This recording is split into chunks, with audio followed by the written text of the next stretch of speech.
I kept seeing my car leave without me. I still don't know who was driving my car that night. The worst part is that I saw it leave the rest area while I was sitting inside the building staring directly at it. I know how impossible that sounds. I know what I saw, and I haven't stopped thinking about it since. This happened during a long drive on the highway. It was late enough that most people had already gone home, but not so late that the road was completely empty. I had been driving for hours and was struggling to keep my eyes open.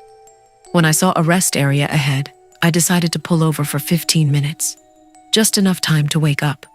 The parking lot was mostly empty. A few cars sat scattered around under dim lights. A couple of trucks were parked farther away near the edge of the lot.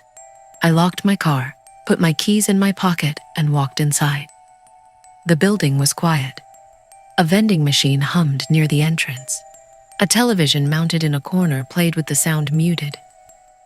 There was only one other person inside, a man sitting alone at a table. He wasn't looking at his phone, wasn't eating, wasn't doing anything, just sitting there. I got a drink, found a chair near the window, and looked outside. My car was exactly where I had left it. A few minutes passed, then someone knocked on the glass behind me. I nearly jumped out of my seat. I turned around. Nobody. The sound had been loud. 3 sharp taps right behind me. I checked the hallway. Empty. When I sat back down, the man at the table was staring at me. Not casually, not curiously, just staring. I looked away.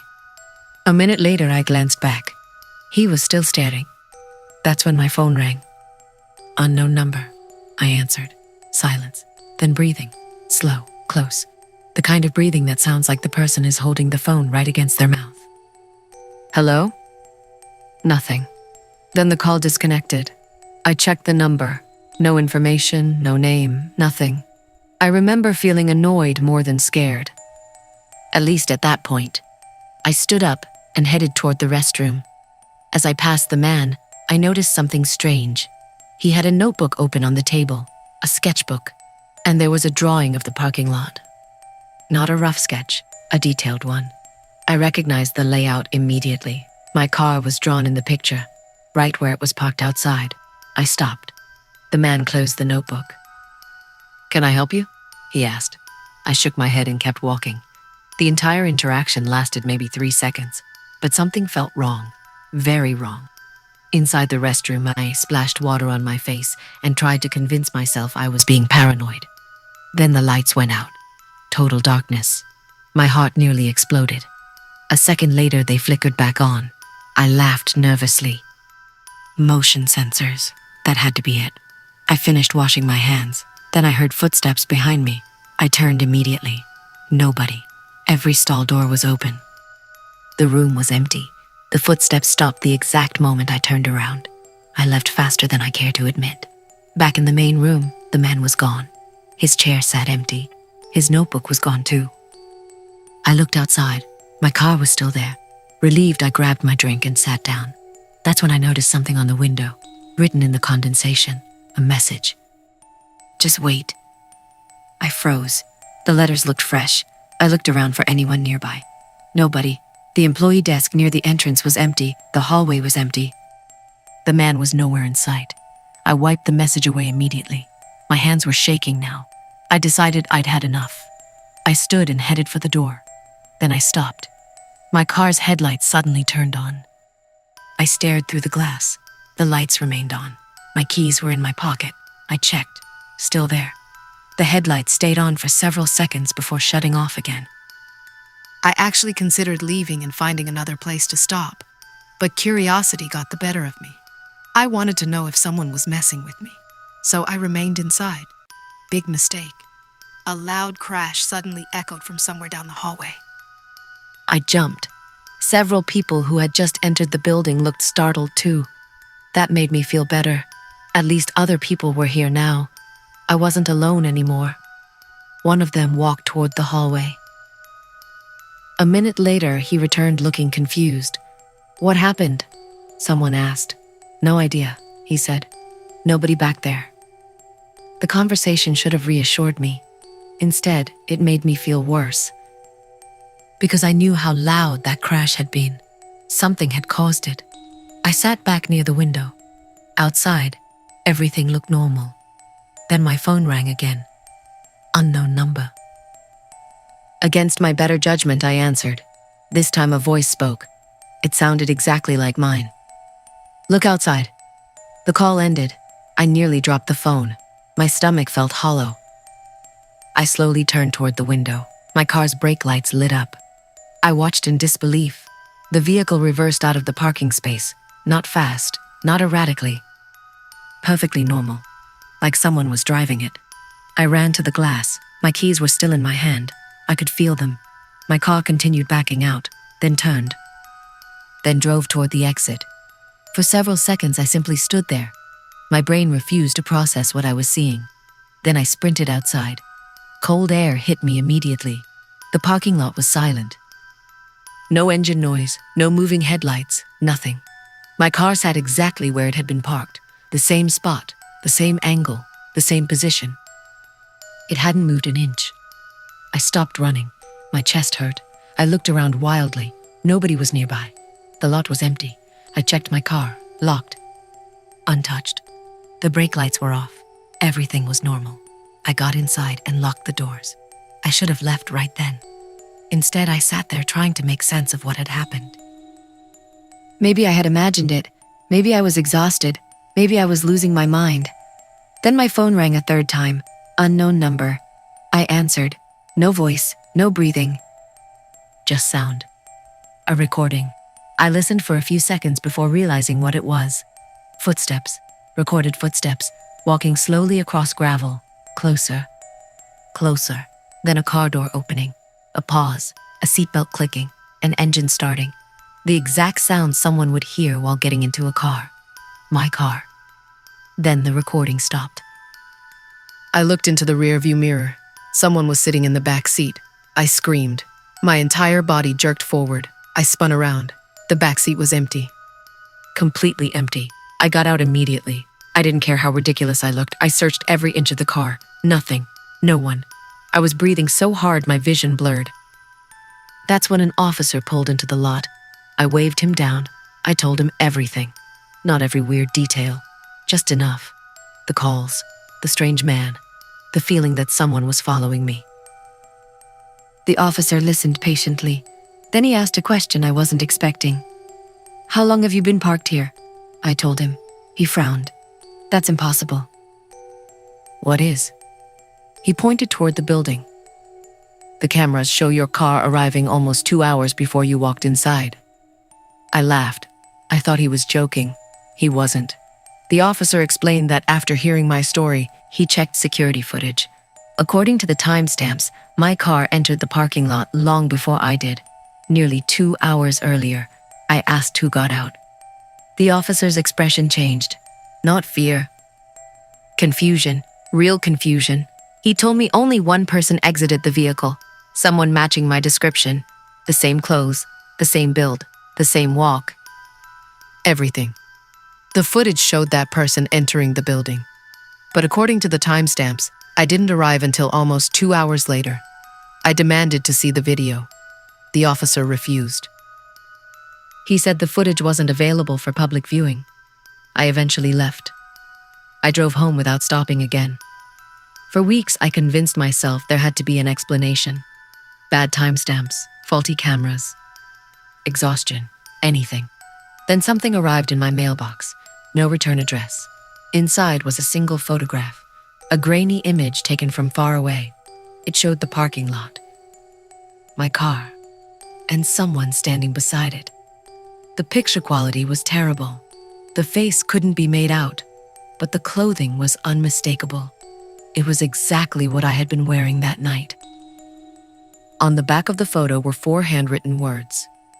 You left before you arrived. I still have that photograph. I've shown it to people. Nobody has ever explained it.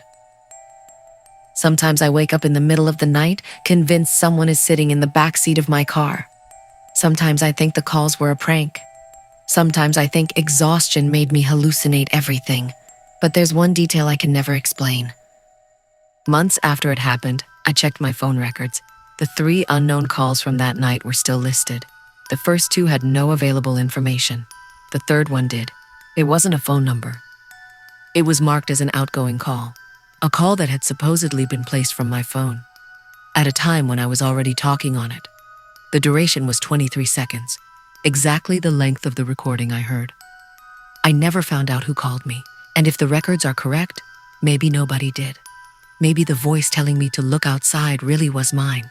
Maybe the person driving my car was too. That's the part that still keeps me awake. Because if I somehow called myself that night, then who was sitting in the parking lot 2 hours before I got there? And why did they leave before I arrived? I still don't know who was standing outside my car that night. I saw her 3 different times. The problem is that every person I spoke to swore there was nobody there. Even now, years later, I avoid stopping at rest areas after dark. What happened that night still doesn't make sense to me. I had been driving along the highway for hours. It was one of those lonely stretches where the road feels endless, and every mile looks the same. I was exhausted and fighting to stay awake. When I saw a rest area sign, I pulled off. The parking lot was mostly empty. A few vehicles sat under yellow lights. Beyond them was darkness. I parked near the building and stepped outside. The air felt strangely cold. Not winter cold, just colder than it should have been. I remember noticing how quiet everything was. No insects, no wind, nothing. As I walked toward the building, I heard footsteps behind me. Crunch, crunch, crunch. I turned around immediately. Nobody. The parking lot was empty behind me. I stood there for a few seconds before convincing myself I was imagining things. I went inside. The building was old but clean. A vending machine hummed near the entrance. A woman sat alone at a table. She looked elderly. Her gray hair hung over her shoulders. She wasn't eating or drinking, just staring out a window. I nodded politely as I walked past. She didn't react, not even a blink. I used the restroom and splashed water on my face. When I came back out, the woman was gone. I figured she had left. I bought a drink from the vending machine and sat near a window. That's when I saw her again, standing outside, watching my car. My stomach tightened. The woman stood completely still beneath a light. Her face was impossible to make out. I watched for several seconds. She didn't move. Then a loud knock exploded against the glass beside me. Bang! I nearly fell out of my chair. A man stood outside the window. I hadn't seen him approach. He pointed toward the parking lot. "Is that your car?" I nodded. One of the headlights was flashing on and off, slowly, like someone was turning it on and off repeatedly. I ran outside. The flashing stopped immediately. The woman was gone. I checked my car. Locked. Nothing seemed wrong. The man walked over. "You okay?" he asked. "Did you see an older woman standing here?" He looked confused. "No." I pointed toward the light pole. "Right there." There wasn't anybody there. I didn't know what to say. I thanked him and went back inside. At that point, I still believed there had to be a normal explanation. That feeling didn't last long. While sitting there, my phone rang. Unknown number. I answered. Silence. Then a whisper. Not words, just whispering. Soft, faint, like someone speaking from another room. "Hello?" The whispering stopped. The call disconnected. I checked the number. Nothing. No information. A chill ran through me. Then the building lights suddenly shut off. The entire room went black. Several people gasped. Someone cursed. A second later, the lights flickered back on. Everyone looked relieved. Everyone except me. The woman was sitting directly across from me. I nearly screamed. 1 second, the chair had been empty. The next second, she was there. She sat motionless with her hands folded, staring directly at me. I stood up so fast my chair tipped over. The crash echoed through the room. Several people looked over. The woman never moved. A man nearby asked if I was okay. I pointed. The woman. What woman? I looked again. The chair was empty, completely empty. I felt sick. The man looked concerned. "You need help?" "No," I said quickly. I think I'm just tired. I wanted to leave. I should have left. Instead, curiosity kept me there. I don't know why. Maybe because I wanted proof that I wasn't imagining things. A few minutes later, I noticed an old bulletin board near the entrance. Most of the papers were faded. One yellowed newspaper clipping had partially fallen loose. Something about it caught my attention. I walked over and read it. The article described a woman who had disappeared decades earlier. According to the article, she had last been seen at that very rest area. Search teams looked for weeks. They never found her. No suspects, no answers, nothing. The photograph attached to the article made my blood run cold. It was her, the same woman, the same face, the same gray hair. I stepped backward. A loud crash came from the hallway. Everyone jumped. A door slammed somewhere inside the building. The sound echoed through the entire structure. Then silence. A horrible silence. The kind that feels wrong. The kind that makes you feel watched. I suddenly realized everyone else was staring down the hallway. Something had their attention. I followed their gaze. At the far end stood the woman, motionless, watching us. The lights flickered. For a split second, everything went dark. When they came back on, she was gone. A nervous laugh spread through the room. People started talking. Apparently, most of them hadn't seen anything unusual, just shadows, poor lighting, nothing more. I wasn't so sure. I returned to my car. I decided I was leaving. I didn't care how tired I was anymore. I got inside and locked the doors. The moment I started the engine, my phone rang again. Unknown number. Against my better judgment, I answered. This time I heard a woman crying, quietly. The sound seemed distant, like an old recording. Then came a voice, an elderly voice, barely audible. Help me. The line went dead. My heart pounded. I looked toward the building. Nobody stood outside. Nothing moved. I told myself to drive away.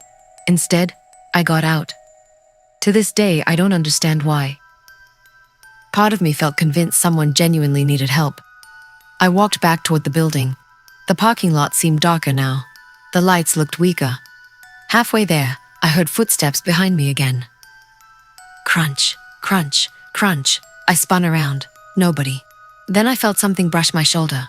I jumped so hard I nearly fell. There was nobody beside me. Nobody anywhere. I ran the rest of the way inside. The building was almost empty now. Most people had left. Only one officer remained near the entrance. I approached him immediately. I explained everything. The calls, the woman, the newspaper clipping. The officer listened carefully. Then he frowned. What clipping? The missing woman. I pointed toward the bulletin board. The article was gone. Every paper on the board looked recent. Nothing old, nothing yellowed, nothing about a missing woman. The officer checked anyway. Nothing. I felt ridiculous, completely ridiculous. The officer suggested I get some rest before continuing my drive. I thanked him. As I turned to leave, he stopped me. Actually, he said.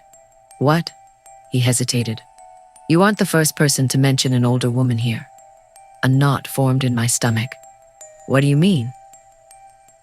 Over the years, people have reported seeing someone matching that description.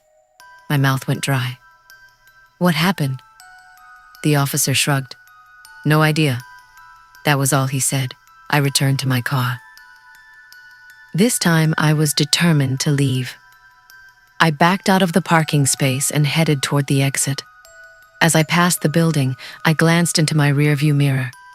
The woman stood beneath a light, watching. I looked forward, looked back. She was gone. I accelerated.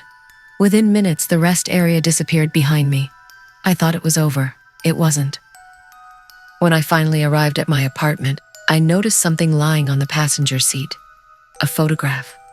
I had never seen it before. My hands shook as I picked it up. The picture showed the rest area parking lot. The image looked old, very old. The lights were different. The building looked newer. Several vehicles sat in the lot. Near the center stood the woman. But that wasn't the disturbing part. Standing beside her was someone else. Someone facing away from the camera. Someone wearing the exact clothes I had been wearing that night. I turned the photo over. Written on the back were 4 words. "Thank you for stopping. I barely slept that night." The next morning, I examined the photograph again. Something caught my eye. Near the bottom corner was a faded date. The photograph had supposedly been taken decades before I was born. I still have it. I've shown it to people. Nobody has explained how my clothes appeared in a photograph older than me. Nobody has explained the phone calls, or the woman, or why multiple strangers reported seeing her over the years. Maybe there is a logical explanation. Maybe exhaustion played tricks on my mind. Maybe someone staged an elaborate prank. I honestly don't know. But sometimes, late at night, I still think about the last thing I noticed before putting that photograph away. Something I missed the first 100 times I looked at it. The woman wasn't staring at the camera. She wasn't staring at me. She was looking past whoever took the photograph, looking at something standing in the darkness behind them. Something the camera never captured. And whatever it was, it seemed to be the thing she was truly afraid of.